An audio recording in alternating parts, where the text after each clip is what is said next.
کو کیوں چھپاتے ہو اور تم جانتے بھی ہو؟ اور اہل کتاب ایک دوسرے سے کہتے ہیں کہ جو کتاب مومنوں پر نازل ہوئی ہے اس پر دن کے شروع میں تو ایمان لے آیا کرو اور اس کے آخر میں انکار کر دیا کرو، تاکہ وہ اسلام سے برگشتہ ہو جائے اور اپنے دین کے پیروں کے سوا کسی اور کے قائل نہ ہونا۔ اے پیغمبر کہہ دو کہ ہدایت تو خدا ہی کی ہدایت ہے۔ وہ یہ بھی کہتے ہیں یہ بھی نہ ماننا کہ جو چیز تم کو ملی ہے ویسی کسی اور کو ملے گی، یا وہ تمہیں خدا کے روبرو قائل معقول کر سکیں گے۔ یہ بھی کہہ دو کہ بزرگی خدا ہی کے ہاتھ میں ہے، وہ جسے چاہتا ہے دیتا ہے، اور خدا کشائش والا اور علم والا ہے۔ وہ اپنی رحمت سے جس کو چاہتا ہے خاص کر لیتا ہے، اور خدا بڑے فضل کا مالک ہے۔ اور اہل کتاب میں سے کوئی تو ایسا ہے کہ اگر تم اس کے پاس روپوں کا ڈھیر امانت رکھ دو تو تم کو فوراً واپس دے دے، اور کوئی اس طرح کا ہے کہ اگر اس کے پاس 1 دینار بھی امانت رکھو تو جب تک اس کے سر پر ہر وقت کھڑے نہ رہو تمہیں دے ہی نہیں۔ یہ اس لیے کہ وہ کہتے ہیں کہ امیوں کے بارے میں ہم سے مواخذہ نہیں ہوگا۔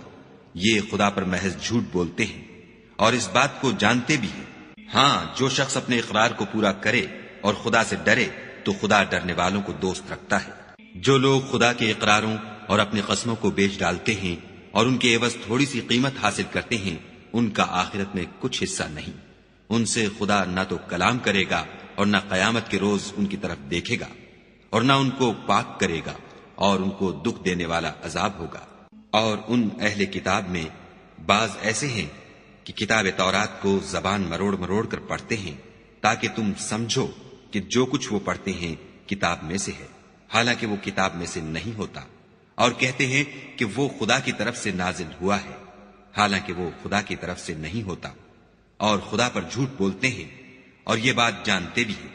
کسی آدمی کو شایع نہیں کہ خدا تو اسے کتاب اور حکومت اور نبوت عطا فرمائے اور وہ لوگوں سے کہے کہ خدا کو چھوڑ کر میرے بندے ہو جاؤ، بلکہ اس کو یہ کہنا سزاوار ہے کہ اے اہل کتاب تم علماء ربانی ہو جاؤ، کیونکہ تم کتاب خدا پڑھتے پڑھاتے رہتے ہو۔ اور اس کو یہ بھی نہیں کہنا چاہیے کہ تم فرشتوں اور پیغمبروں کو خدا بنا لو۔ بھلا جب تم مسلمان ہو چکے تو کیا اسے زیبا ہے کہ تمہیں کافر ہونے کو کہے؟ اور جب خدا نے پیغمبروں سے عہد لیا کہ جب میں تم کو کتاب اور دانائی عطا کروں پھر تمہارے پاس کوئی پیغمبر آئے جو تمہاری کتاب کی تصدیق کرے تو تمہیں ضرور اس پر ایمان لانا ہوگا اور ضرور اس کی مدد کرنی ہوگی۔ اور عہد لینے کے بعد پوچھا کہ بھلا تم نے اقرار کیا اور اس اقرار پر میرا ذمہ لیا، یعنی مجھے ضامن ٹھہرایا؟ انہوں نے کہا ہاں ہم نے اقرار کیا۔ خدا نے فرمایا کہ تم اس عہد و پیمان کے گواہ رہو اور میں بھی تمہارے ساتھ گواہ ہوں۔ تو جو اس کے بعد پھر جائیں وہ بد کردار ہیں۔ کیا یہ کافر خدا کے دین کے سوا کسی اور دین کے طالب ہیں؟ حالانکہ سب اہل آسمان و زمین خوشیاں زبردستی سے خدا کے فرما بردار ہیں اور اسی کی طرف لوٹ کر جانے والے ہیں۔ کہو کہ ہم خدا پر ایمان لائے اور جو کتاب ہم پر نازل ہوئی اور جو صحیفے ابراہیم اور اسماعیل اور اسحاق اور یعقوب اور ان کی اولاد پر اترے، اور جو کتابیں موسیٰ اور عیسیٰ اور دوسرے انبیاء کو پروردگار کی طرف سے ملی، سب پر ایمان لائے۔ ہم ان پیغمبروں میں سے کسی میں کچھ فرق نہیں کرتے، اور ہم اسی خدا واحد کے فرما بردار ہیں۔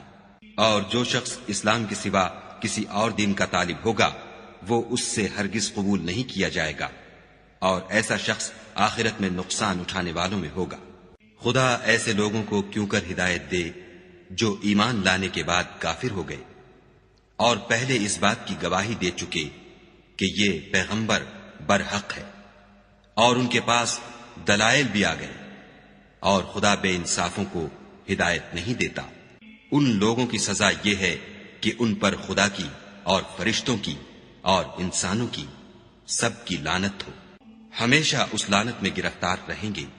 ان سے نہ تو عذاب ہلکا کیا جائے گا اور نہ انہیں مہلت دی جائے گی۔ ہاں، جنہوں نے اس کے بعد توبہ کی اور اپنی حالت درست کر لی تو خدا بخشنے والا مہربان ہے۔ جو لوگ ایمان لانے کے بعد کافر ہو گئے پھر کفر میں بڑھتے گئے، ایسوں کی توبہ ہرگز قبول نہیں ہوگی۔